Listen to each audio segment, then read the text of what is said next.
Hello, welcome back. We're going to look at Mesoamerica now. So we looked at three great ancient civilizations: Mesopotamia, Egypt, and the Indus Valley. So we're going to move now to the Western Hemisphere and to the area of Central America, what's now Mexico, Guatemala, and Honduras. And we're going to look at the beginnings of states and civilization in this part of the world. It's important to realize that when the Spanish conquistadors arrived in the New World in the 1500s, like Cortez, they encountered a civilization that was extremely complicated, organized, and very, very large as well. The capital of the Aztec Empire, Tenochtitlan, which you can see a little bit here in this Diego Rivera painting, was larger than the capital of Spain at that time, which was Seville. So the conquistadors arrived at an area and a civilization that was not a backwater. It was in many ways larger than their own civilization. And we're going to see how the Aztec Empire collapse. That happened around the 1520s. But first we're going to go back and we're going to look at the beginnings of complex societies. And we're going to see the beginnings with a culture known as the Olmec. Then you guys are going to watch a video about the first state in Mesoamerica, that is Teotihuacan. And you'll also watch a video of me sort of summarizing some of the important aspects of Teotihuacan. Then we'll learn a little bit about the Maya, and then a little bit about the Aztec. There's lots of other cultures in Mesoamerica that we won't have time to look at, such as the Zapotecs and the Toltecs.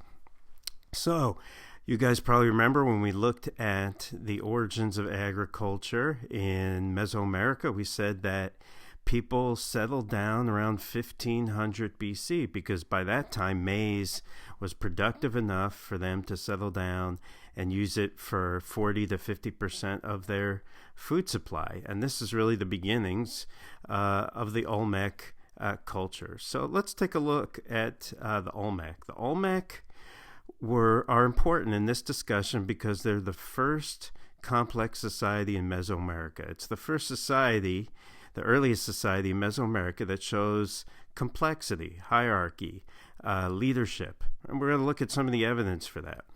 So where did the Olmec live? They lived in what's now Mexico on the Gulf Coast. You can see over here. This is a lowland tropical area. Over here, we're going to see Teotihuacan, which is near Mexico City, is high altitude and relatively dry. Over here, though, in this lowland area, it's low elevation, rainy, tropical, jungle kind of environment. Right. Well, there's many sites associated with the Olmec, but we're really just going to focus on La Venta. You can see a little bit of the sites here. There's obviously a lot more Olmec sites than what's on this map. Some are larger than others, right? So this is one of the key aspects of a complex society, is that not every site is the same. Some sites are larger than others, and they have a different function than others. So of these large sites, we have Tres Zapotes, you can see San Lorenzo, Laguna de los Cerros, and La Venta. But we'll talk specifically about and focus on La Venta since it is one of the most well-known. This is the area in the lowland tropical environment that the Olmec lived in. You can see, very wet. In order to transport things, they had to use rafts and boats and things like that. One of the most well-known features of the Olmec culture are these large basalt heads. They really are distinctive for the Olmec. You find them in many museums today. And many people believe that what's being depicted here are individuals because each of the heads looks different than each other. It looks like they're portraits of people. They're wearing headgear, and we're going to talk about that a little bit about this headgear. Some people think that the headgear is gear that would have been worn when they were playing a ball game, which was an important ritual in Mesoamerica. When we look at the Maya, we're going to talk more about the ball game. But the ball game was an important religious ritual in the cultures of Mesoamerica, and it may have started all the way back with the Olmec. Notice their facial features. The curled lips, the really wide nostrils. We're going to see that something very specific is going on here in the depiction of people. They're not actually depicting features that existed on these individuals. Let's say if you went back in time and you saw some of these Olmec leaders that are depicted here, they wouldn't look like this. Something is being shown here, and we're going to talk about that. All right, the site of La Venta is a large village, and it has many important structures, such as a very large earthen pyramid you can see here. Right in front of it is a ball court where they played the ball game. And there's also many different stone altars and stone statues and other kinds of religious sort of related artifacts that we're going to look at.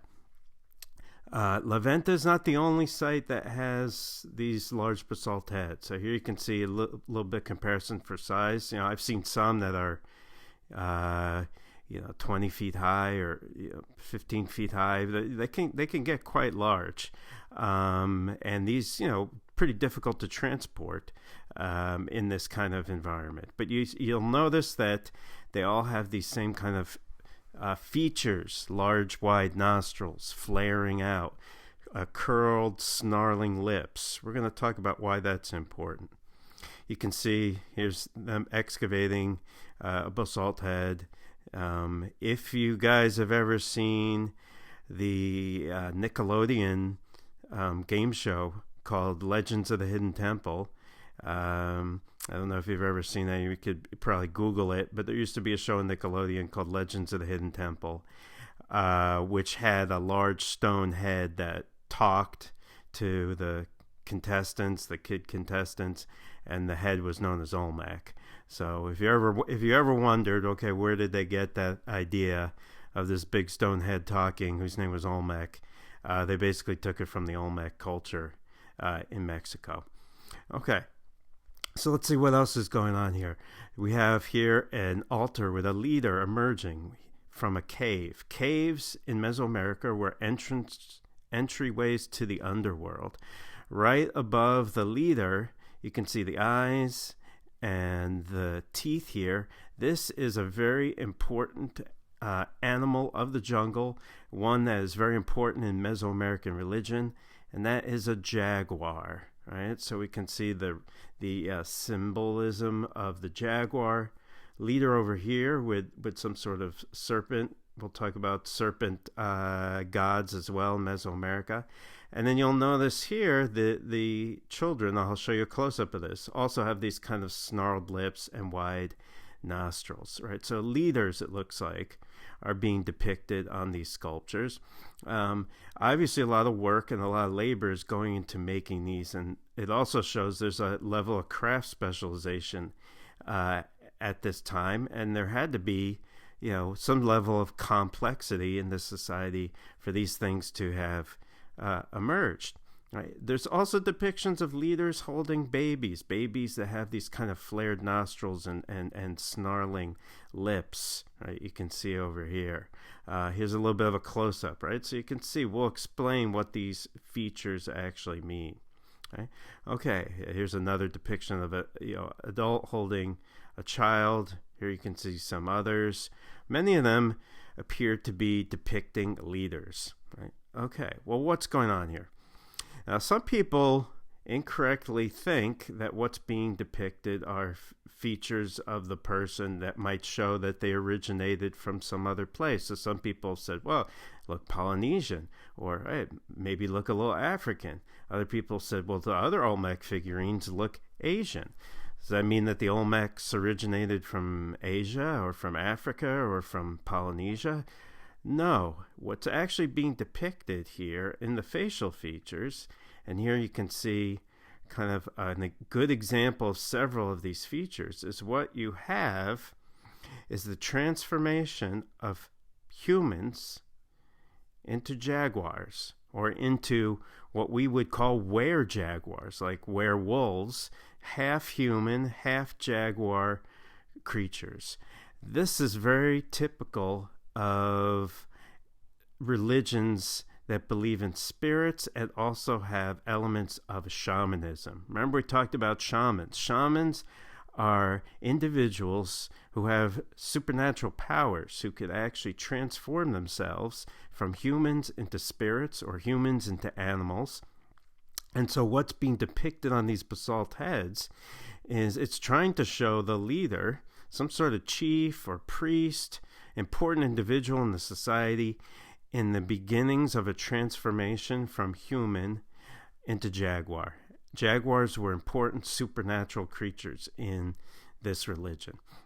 This transformation, some people think, may have involved hallucinogens, either plants or toads. There are toads in the jungles of Central America that have hallucinogenic properties.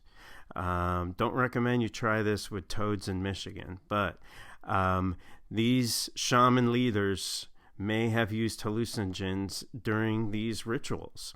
Right? So jaguars are depicted on the altars, and they also made jaguar faces out of semi-precious green stone. Green was considered to be sort of a symbol of life in Mesoamerica. It's interesting because these tiled masks, right, were not meant to be displayed. They were made as part of a ritual and then buried, right? So it was the ritual that was important. It wasn't necessarily the end product that was important. Here you could see another Jaguar Mosaic.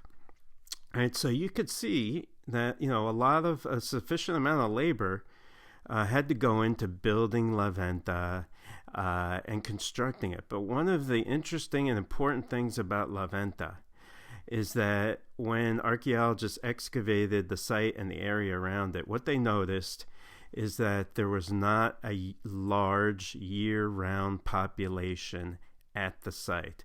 That is, the amount of people that would have been needed to construct it and build these things didn't live there all year round. It had a smaller year-round population, but people from the outside probably made pilgrimages to the site, gave their labor, gave their surplus food during those time periods, and then went back to their own villages. So La Venta was mostly ceremonial in nature. It was not a large residential site. It was mostly ceremonial. Right? The Olmec may have started what later became the Maya writing system. The Olmec also had an important influence over other areas of Mesoamerica. Right? So, what is elite power based on? We don't see a lot of warfare. Right? We don't see huge amounts of wealth. We do see leaders who can get people to come to the site, give their labor, donate their labor, their food, leaders who have craft specialists at their disposal. What is the source of their power? Well, a lot of it seems to be monument building and ritual and religion and the role of these leaders within the religion. That's an important part of their power. Okay, so what do we see? We see large towns like La Venta, small villages. We see craft specialization. We see leaders, right? Evidence of people who obviously were some sort of leaders at the site. What are we looking at this point? Is this a state society? Is this a civilization? No, not yet. We don't have cities. We don't have kings yet. We have the beginnings of hierarchy, and we have the beginnings of a complex society. So if you thought the Olmec were a chiefdom, then pat yourself on the back, because that's probably the best category to fit the Olmec culture in, is a chiefdom level society. And they are the first in Mesoamerica. So they get sort of things started in the region.